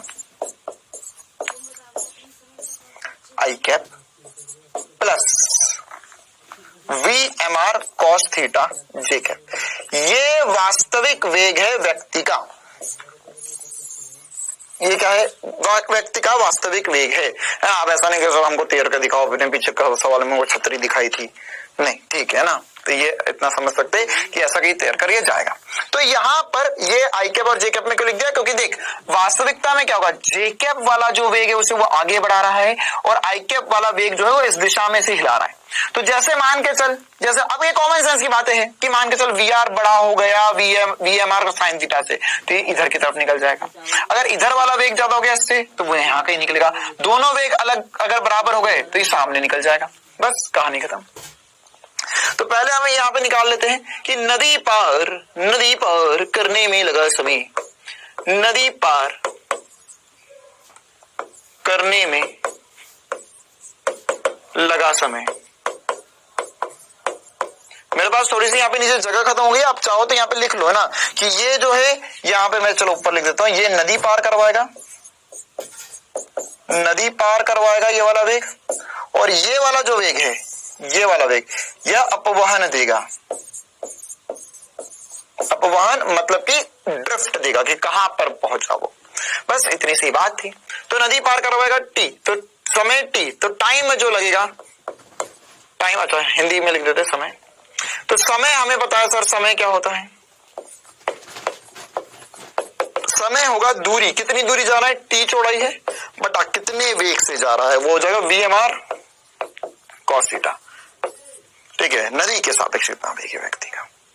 ऐसे ही हम VM भी लिख सकते हो, कोई दिक्कत नहीं, वो 90% जगह VM ही बोल देगा उस चीज को। VR आधो को तो समझ में नहीं आता, अच्छा VMR या VR है, ये नदी के सापेक्ष वेग होगा, तभी नदी के सापेक्ष हो, नदी के सापेक्ष पार करना है ना भैया, नदी बहती हुई नदी में पार करना है उसे।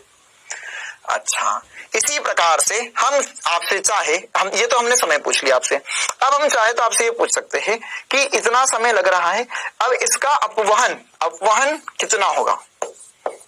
अपवहन, या ये क्या है, x दिशा में विस्थापन, ऐसा बोल सकते हो आप, x दिशा में विस्थापन है क्या। तो अगर x दिशा में विस्थापन देखा जाए बेटा तो क्या कर सकते हैं सर जी, ये x दिशा का विस्थापन जो हो जाएगा होगा x दिशा का वेग, विस्थापन क्या होता है, वेग गुणा समय, तो ये हो जाएगा minus VMR sine theta into समय, इनटू समय। हाँ बेटा, मुझे पता है क्लास शायद थोड़ी सी लंबी हो जाए, लेकिन हमें ये थोड़ा सा मेरा सहयोग करो, क्योंकि ये हमें खत्म करना होगा, है ना। क्यों खत्म करना होगा? क्योंकि अब ये एक 5-10 मिनट के चक्कर में हम एक और क्लास वेस्ट नहीं कर सकते ना। चलो, तो ये हो जाएगा समय। तो समय का मान हमें पता है, समय का मान क्या है, ये रहा, उठा के रख दो। तो VR minus VM R sine theta. चिंता मत करो, ये इतना भयावह फॉर्मूला याद रखना है, कोई भयावह फॉर्मूला नहीं है। ये क्या लिखा हुआ है, वेग, x दिशा का वेग इनटू समय हो जाएगा t चौड़ाई बटा MR cos थीटा। ठीक है, इससे हम सब कुछ निकाल सकते हैं, बस यही पढ़ना था हमें। अब इसमें क्या होता है बेटा, इसमें ना दो प्रमुख कंडीशन पे सवाल आते हैं, मतलब इसमें भी जो 90% सवाल आएंगे, ये तो जनरल कंडीशन है, व्यापक रूप की कंडीशन है, लेकिन इसमें जो 90% सवाल आते हैं वो दो स्थितियों पे सवाल आते हैं। कौन कौन सी दो स्थितियां होती है? पहली स्थिति होती है नदी पार करने के लिए कि नदी को न्यूनतम लंबाई के पथ के अनुदिश पार करना, या नदी को सबसे छोटे रास्ते से पार करना, या नदी के प्रारंभिक बिंदु के ठीक सामने वाले बिंदु पर पहुंचना। तीनों कंडीशन एक ही बात कहना चाहती है। क्या कहना चाहती है कि अगर सामने वाले बिंदु पे पहुंचना है तो अपवहन शून्य हो जाए, अपवहन क्या हो जाए, शून्य हो जाए। तो अपवहन अगर शून्य होगा तो उस कंडीशन में ये वाली बात जमेगी। तो अपवहन को शून्य करना कोई बड़ी बात है क्या? नहीं सर जी, अपवहन क्या था, अपवहन ये रहा। तो अपवहन शून्य कैसे हो सकता है, विस्थापन कैसे शून्य हो सकता है कि सर अगर सापेक्षित वेग इस दिशा का जो परिमाणी वेग था है ना, वह शून्य हो जाए। तो अगर शून्य हो जाए मतलब क्या हो जाए, इसके लिए हो जाए sir VR minus VMR sine theta 0 हो जाए। मतलब क्या हुआ इसका मतलब ये हुआ कि हो जाए VR बराबर VMR साइन थीटा हो जाए, या 90% बार यही कंडीशन पूछी गई है कि ये कितने वेग से किस कोण पर चले, ताकि है ना, ये कोण किसके साथ है, ऊर्ध्वाधर के साथ है ना। तो जितने कोण पर चलेगा तो इसमें यहाँ पर कोई भी अपवहन होने वाला नहीं है। अगर अपवहन नहीं होगा तो हम लिख सकते, देखो इसके लिए इंपॉर्टेंट कंडीशन साइन थीटा हमें पता है। साइन थीटा क्या होता है, साइन थीटा का मान हमेशा 1 से बड़ा होता है, 1 से छोटा होता है। तो नदी का वेग जो है वो कम होना चाहिए व्यक्ति के वेग से, तभी वो नदी को पार कर पाएगा। क्लियर है कहानी, तभी वो उसका अपवहन शून्य आ पाएगा। अरे यार मान के तो तुम बहुत धीरे, तुम नदी के प्रवाह से कम तैर पाते हो, तो तुम अगर सीधा उल्टी दिशा में भी चल जाओ तो तुम आगे तो नहीं बढ़ पाओगे, नदी तुम भागे आगे निकल जाएगी। मान के नदी मेरी 10 किलोमीटर प्रति घंटे से, तुम चल सकते हो 3 किलोमीटर प्रति घंटे से, तो तुम क्या नदी के विपरीत दिशा में जा सकते हो? कभी भी नहीं जा सकते हो। नदी तुम्हें हमेशा आगे भाग कर ले जाएगी। या अगर मान कर तुम्हें सोचे नहीं मैं ऐसा तैरूंगा, तो अब नदी, अबे तू इधर तैर रहा है ना, ये मान के चलो किसी कोण पे चलने की सोच ऐसे, तो नदी तुम्हें हमेशा उधर भाग के ले जाएगी। तो तुम्हारा अपवहन कभी भी शून्य नहीं होगा, तुम हमेशा आगे ही निकल जाओगे कहीं ना कहीं। अच्छा, न्यूनतम समय। तो टी का फॉर्मूला क्या था, समय का फॉर्मूला क्या था, अच्छा टी चौड़ाई बोल दिया, ओहो हो बहुत कंफ्यूजन। चलो टी को हमने बोल दिया था समय, तो न्यूनतम समय आ चुका है, न्यूनतम समय आ चुका है। तो समय को न्यूनतम करना है तो टी बटा वी आर कॉस थीटा। तो अब सोचो इस चीज को न्यूनतम कैसे कर सकते हैं, सोचो इस चीज को न्यूनतम कैसे कर सकते हैं, मतलब कि किस कोण के लिए यह न्यूनतम होगा, तो सर ये न्यूनतम होगा कॉस थीटा बराबर 1 के लिए। क्यों, क्योंकि अगर इसको न्यूनतम करना है तो इसको अधिकतम कर दूं। अरे चौड़ाई कम ज्यादा थोड़ी ना कर सकता हूं, नदी का वेग कम ज्यादा नहीं कर सकता हूं, तो मैं अपना ही कोण बदल सकता हूं। तो 90 डिग्री पर थीटा का मान 90 डिग्री पर हमेशा और हमेशा नदी पार करोगे तो न्यूनतम समय आएगा। मतलब कितना हो गया, समय न्यूनतम जो होगा, मिनिमम जो होगा, उसका फॉर्मूला बना टी बटा वी आर। बहुत ज्यादा इंपॉर्टेंट सी बात है ना। मतलब इसको फोटो में बनाएंगे कैसे सर, देखो अगर मान के चलो ये नदी थी, तुमने यहां से तैरना शुरू करा है ना, अगर अरे रे रे रे रे रे रे रे रे रे रे 0 डिग्री सॉरी, हाँ तो यहाँ पर अरे कॉस 0 1 होता है, तुम ऐसे मत जाओ, तुम्हारा ऊर्ध्वाधर से कोण 0 हो जाए, मतलब सीधे तैरो, तो सीधे सीधे तैरते तैरते कहीं यहाँ पर निकलोगे। तो ये जब तैरते हुए जाओगे तो अपवहन जो है वो आएगा, लेकिन समय न्यूनतम हो जाएगा। न्यूनतम समय मतलब कि तुम एकदम ऐसे सीधे सीधे सीधे सीधे तैरना शुरू करो, सीधे सीधे सीधे तैरना शुरू करो तो कहीं इधर निकल जाओगे, लेकिन यह जो पथ होगा, यह पथ, मैं ऐसा नहीं बोल रहा हूं पथ सबसे छोटा है, लेकिन इसमें समय न्यूनतम लगेगा। क्लियर है कहानी, है ना। और सबसे छोटा पथ क्या होगा, सबसे छोटा रास्ता क्या होगा, वो इसके लिए, तो इसमें क्या होगा, इसमें यहां से तैरना शुरू करे, है ना, ये किसी कोण पे तैरोगे थीटा, तो तैरते हुए जस्ट सामने निकल जाओगे। क्लियर है सारी कहानी। चलो भैया अब आगे बढ़ते हैं हम आगे बढ़ते हैं और इसी में एक और लास्ट बात कर लेते हैं बस, कि अगर समय न्यूनतम है, ये दोनों अलग अलग कंडीशन है बालक एवं बालिकाओं, अगर समय न्यूनतम है तो न्यूनतम समय में हमसे अपवहन पूछ सकता है। यहां तो अपवहन शून्य हो गया, सामने निकल गए तुम, लेकिन यहां तो अपवहन हुआ है, तो न्यूनतम समय में अपवहन कितना होगा। तो सर अपवहन का जो फॉर्मूला पड़ा वो था, क्या था, चेहरा था वी आर। अब देखो कोण 0 रख दो इसमें, ये फॉर्मूला लिख देता हूं पहले, V M R sine theta into T बटा वी आर कॉस थीटा। लेकिन थीटा का मान कितना आ गया, 0 डिग्री, तो थीटा का मान 0 रखते ही क्या हो जाएगा सर, ये बचेगा केवल, ये यहां से बचेगा, ये साइन 0 तो 0 हो चुका है ना, साइन 0 तो 0 हो चुका है, और कॉस 0 1 हो जाएगा, कॉस 0 क्या हो जाएगा, 1 हो जाएगा। तो इस कंडीशन में जो अपवहन आएगा, इस कंडीशन में जो अपवहन आएगा उसको हम चाहे तो यहां से सीधे सीधे लिख सकते हैं। एक सेकंड रुको बेटा, हमने एक छोटी सी, मुझे लग रहा है गड़बड़ कर दी, वी एम आर, हाँ नहीं वी एम आर का जो फॉर्मूला था उसी का घटक लिया था हमने, चलो ठीक है, हाँ सब सही है, सब सही है। देखो तो यहाँ पर हाँ वहां नीचे वी एम आर आएगा ना, हाँ वही छोटी सी गड़बड़ लग रही थी मुझे। एक सेकंड जस्ट अ सेकंड, यहाँ पे एम आर कर दो ना, मुझे पता है तुम लोगों ने पकड़ लिया था, यहाँ व्यक्ति का वेग आएगा यार, व्यक्ति का वेग आएगा, है ना, यहाँ पे व्यक्ति का वेग आएगा। फिर से देख लो, मैंने वाला फॉर्मूला सब कुछ सही है, बस वहां पे मैंने नदी का वेग रख दिया था, लेकिन वास्तविकता में वहां व्यक्ति का वेग आएगा, व्यक्ति का वेग आएगा, तो बात बन जाएगी पूरी। तो यहां पर अगर मैंने 0 रख दिया तो वी आर इंटू टी बटा वी एम आर, ये अपवहन आ जाएगा। चलो भैया, तो ये सारे सूत्र आपको इसमें पता होने चाहिए। क्लियर है कहानी।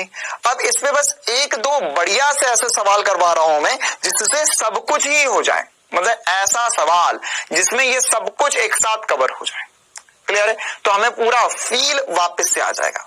देखो बेटा, हम एक बढ़िया सवाल कर लेते हैं, थ्योरेटिकल सा सवाल, मतलब सॉरी न्यूमेरिकल ही है, लेकिन ये थोड़ा लंबा न्यूमेरिकल हो जाएगा, फिर एमसीक्यू भी एक दो ट्राई कर लेंगे।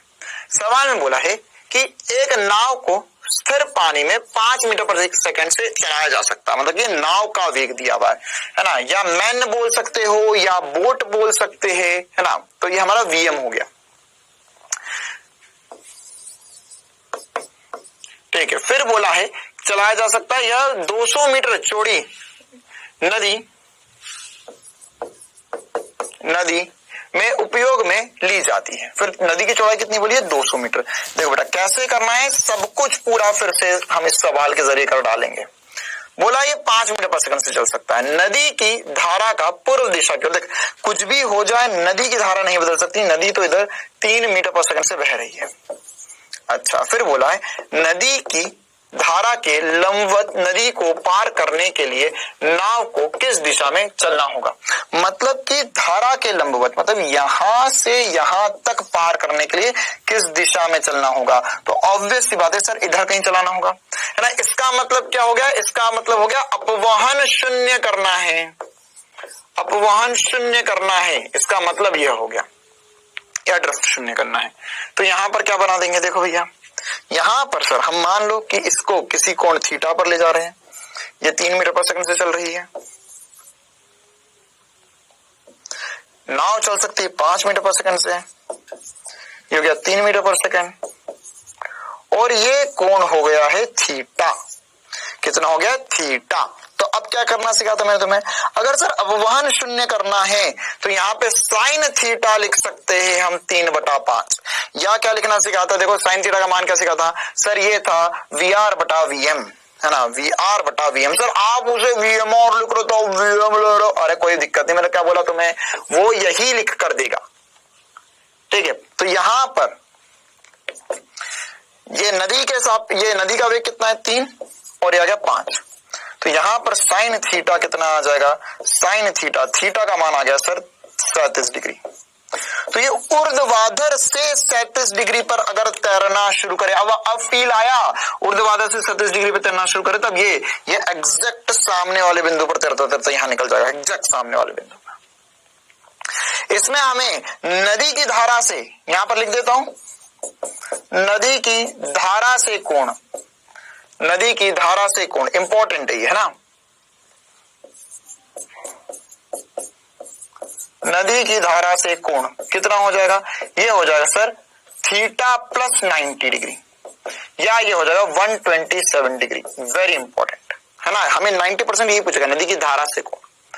अच्छा, नदी के बहाव के लंबवत दिशा में यह नदी को पार करने में कितना समय लेगी, है ना। अच्छा, अब ये पूरा बदल चुका है, अब ये एक पार्ट इसका खत्म हो गया, अब दूसरे पार्ट की तरफ जाते हैं। इसमें बोला है कि यहां पर नदी के बहाव के लंबवत जाना है भैया, तो ये मैन कितने से चल सकता है? 90 डिग्री पर, तो ये यहां पर कहीं पहुंचेगा। तो इस कंडीशन में जो समय होता है वो होता है समय, ये टी क्या है भैया? समय। इस कंडीशन में जो समय, देख वही कंडीशन हमेशा पूछी जाती है हमसे, तो इस कंडीशन में जो समय होगा वो नदी की चौड़ाई बटा VR होगा। क्यों? क्योंकि यहाँ पे cos 0 डिग्री हो जाएगा ना, cos 0 क्या होता है? 1 होता है, क्योंकि यहाँ पर थीटा क्या हो गया? लंबवत, मतलब ये वाला कोण वर्टिकल से कोण था हमारा थीटा, याद रखना। तो यहाँ पर हो जाएगा टी, चौड़ाई कितनी है? चौड़ाई है 200 बटे में VR कितना दिया है तुझे? VR सर VR दिया हुआ, अरे VR नहीं रे, VM, एक्सट्रीमली सॉरी, मैंने फिर से VR लिख दिया, यहाँ पे VM आएगा। सर आप ही कंफ्यूज हो जाते हो बार बार, अरे नहीं रे बालक, मेरे मन में वही था, बाहर कुछ और आ जाता है ना। क्योंकि यार नदी कौन पार करवाएगा? व्यक्ति का वेग ही, या व्यक्ति ही उसे नदी पार करवा पाएगा, तो इसलिए VM लिख दिया। तो यहाँ पे VM कितना है? VM कितना है? VM है सर 5। अरे ध्यान रखना ना, अरे यार सीधे नदी पार कौन करवाता? खुद का वेग ही करवाएगा ना, नदी का वेग नदी कैसे पार करवा देगा? नदी तो बाहर क्या ले जाएगी। तो यहाँ पर कितना आ जाएगा? ये आ जाएगा 40 सेकेंड। 40 सेकंड में सीधे सीधे नदी पार कर जाएगा।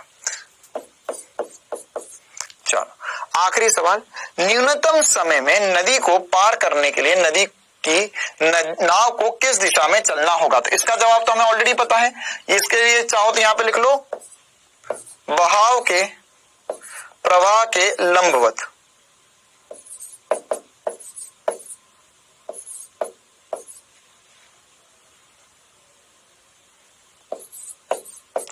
प्रवाह के लंबवत चलेंगे तो यह हम सीधे सीधे न्यूनतम समय में पार कर जाएंगे। यह कितनी दूर तक अपवहन करेगी? मतलब न्यूनतम समय में अपवहन, देख मैंने जो बोला वो फॉर्मूले के बाहर कभी कुछ नहीं जाएगा। तो यहाँ पर न्यूनतम समय का अपवहन, तो अपवहन क्या आएगा इस कंडीशन में सर? अपवहन होगा, ये आपको समय पता चल चुका है, इस दिशा का वेग जो होगा वो नदी का वेग, इस दिशा में नदी ही आगे बढ़ा रही है इसे, तो जब वी आर इंटू समय, तो वी आर कितना हो चुका है? वी आर कितना हो चुका है? वी आर हो चुका है 3 इंटू 40, मतलब 120 मीटर आगे निकलेगा। क्लियर है कहानी बेटा? तो ये सब कुछ हमें बढ़िया तरीके से चमकना चाहिए। एक प्रीवियस ईयर आखिरी क्वेश्चन कर लेते हैं हम, इसमें 2000 में पूछा गया था, है ना? एक नाव स्थिर पानी में, देख फिर से बोला हुआ है नाव स्थिर पानी, मतलब वही वेलोसिटी ऑफ मैन या वीएम या वेलोसिटी ऑफ बोट दिया हुआ है से चलती है। यह 1 किलोमीटर चौड़ाई 1 किलोमीटर की है। फिर बोला है यदि नाव न्यूनतम पथ पर चलकर 15 मिनट में पार करती है तो नदी बहाव का वेग क्या होगा? मतलब क्या है? देखो ध्यान से देखो, न्यूनतम पथ पर चलकर, न्यूनतम पथ मतलब क्या होगा?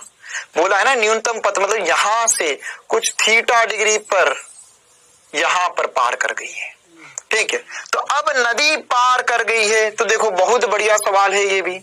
यहां पर वी आर होगा, कुछ नहीं करना है, यही डायग्राम बनाना होता है हमेशा।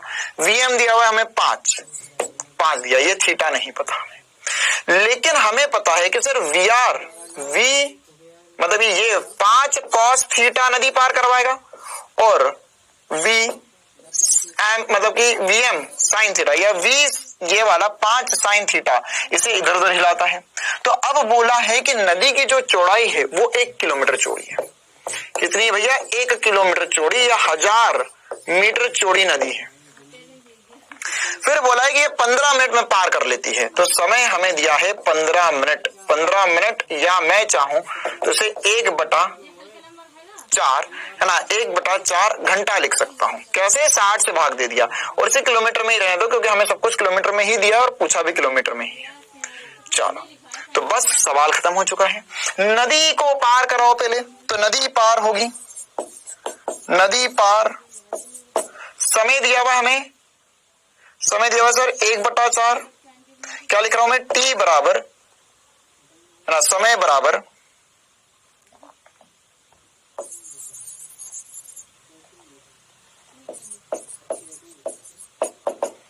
चौड़ाई बटा चाल, ये चाल या वेग लिख सकते हैं ना, उस दिशा में जो भी होगा। तो चौड़ाई कितनी है? 1 किलोमीटर है। उस दिशा की चाल कितनी है सर? v मतलब 5 कॉस थीटा, और समय कितना लगा है? 1/4, ठीक है? तो यहाँ से कॉस थीटा कितना आ गया? देखो उधर मल्टीप्लाई कर दो तो देगा 4/5 बराबर कॉस थीटा, मतलब थीटा का मान आ गया है 37 डिग्री। फिर से बेटा ये 3 4 5 का त्रिभुज याद कर लो, है ना? थीटा का मान कितना है? 37 डिग्री। तो 37 डिग्री पर इसने चला है, तब जाके वो यहां पर पहुंचा है। अब 37 डिग्री पर चला है, तो अब हमें एक और लास्ट बात, हमें क्या निकालना है?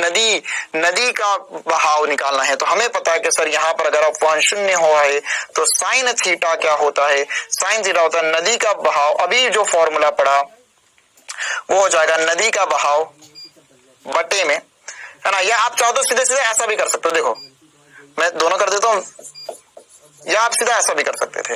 वी आर जो होगा ये इधर हो जाएगा वीएम साइन थीटा, दोनों एक ही चीज लिखी हुई है ना।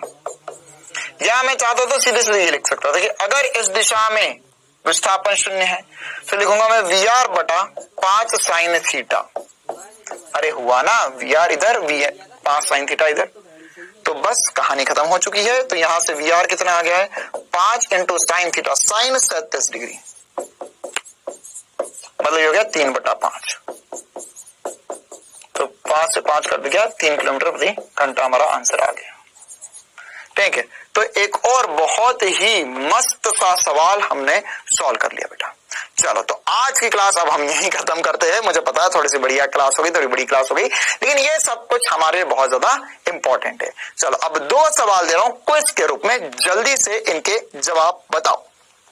पहला सवाल क्विज का आपके सामने, हमने करा है ये सवाल,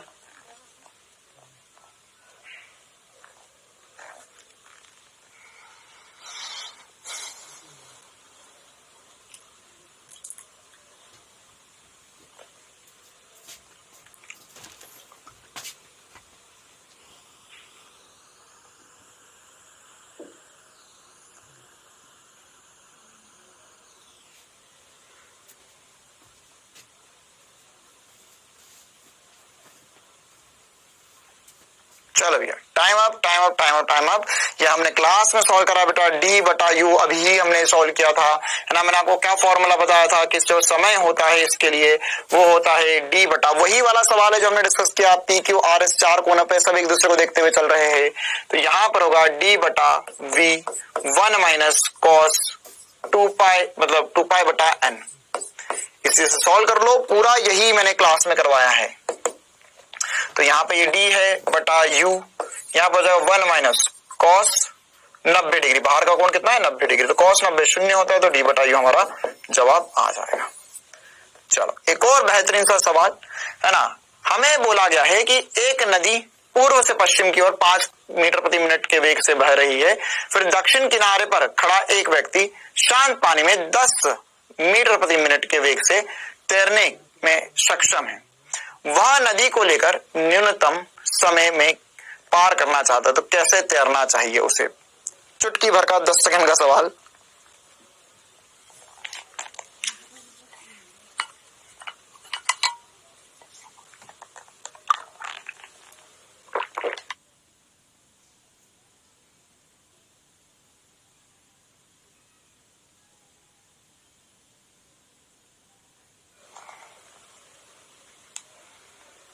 चलो भैया time up time up time up time up time up.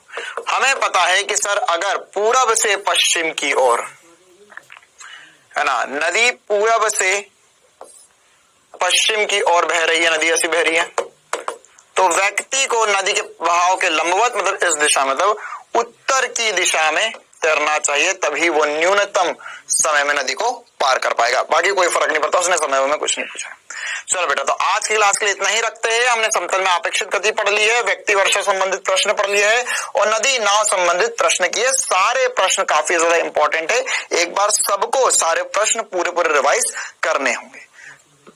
अब हम अगली क्लास में मिलेंगे। होमवर्क हर बार की तरह आपको ऐप में ही मिल जाएगा और अगली क्लास में हम न्यूटन के गति के नियम शुरू करेंगे। तो जितना पढ़ा एक बार रिवाइज कर लेना बेटा। मिलते हैं अगली क्लास में, तब तक के लिए बेटा से पढ़ते रहो, स्वस्थ रहो, मस्त रहो। Thank you.